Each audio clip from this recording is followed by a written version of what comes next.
একটা মহল নির্বাচনে হেরে যাওয়ার ভয়ে তারা একবারেই হতাশ হয়ে পড়েছে। অন্যায়ের বিরুদ্ধে, ফ্যাসিবাদের বিরুদ্ধে জুলাইতে যখন আন্দোলন শুরু হয় তখনও কিন্তু ইন্টারনেট কেড়ে নেওয়া হয়েছিল, যাতে অপরাধ গোপন করা যায়, যাতে খুনকে বৈধতা দেওয়া যায়।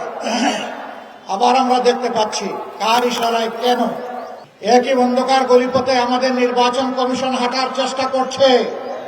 তারা নির্বাচনের দিন 400 মিটারের ভিতরে সব ধরনের রেকর্ডিং বা ক্যামেরা, মোবাইল সব কিছুকে তারা নিষিদ্ধ করতে যাচ্ছেন।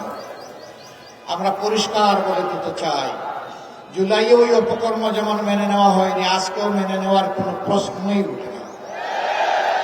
নাহিদ ইসলাম বলেছেন, আজ সন্ধ্যার আগেই যদি এই প্রজ্ঞাপন প্রত্যাহার করে জনগণকে স্পষ্ট বার্তা দেওয়া না হয়, আগামীকাল নির্বাচন নয়, নির্বাচনী প্রক্রিয়া ভণ্ডুল করার জন্য যারা জটিলতা সৃষ্টি করছে তাদের বিরুদ্ধে আমাদের আন্দোলন শুরু হবে। এর সমস্ত দায়ভার তাদেরকে নিতে হবে। পাগল হয়ে যাবি। আমরা বহু জায়গায় দেখতে পাচ্ছি একটা পক্ষ, একটা মহল নির্বাচনে হেরে যাওয়ার ভয়ে তারা একবারেই হতাশ হয়ে পড়েছে এবং হতাশা থেকে তারা এখন চূড়াই পথে নির্বাচনকে হাইজ্যাক করার চিন্তা করছে।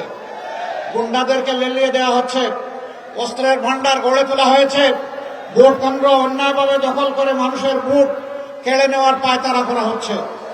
আমরা স্পষ্টভাবে বলে দিচ্ছি, জুলাই যোদ্ধারা ঘুমিয়ে পড়ে নাই, তারা এখনো জেগে আছে। তাদের সমস্ত অপকর্ম ইনশাআল্লাহ আমরা প্রতিহত করে দেব। এই অপকর্মের মাধ্যমে কেউ জনগণের ভোট আবার ছিনতাই করবেন, এই দুঃসাহস কেউ দেখাবেন না, এই দুঃস্বপ্নে কেউ ভুগবেন না।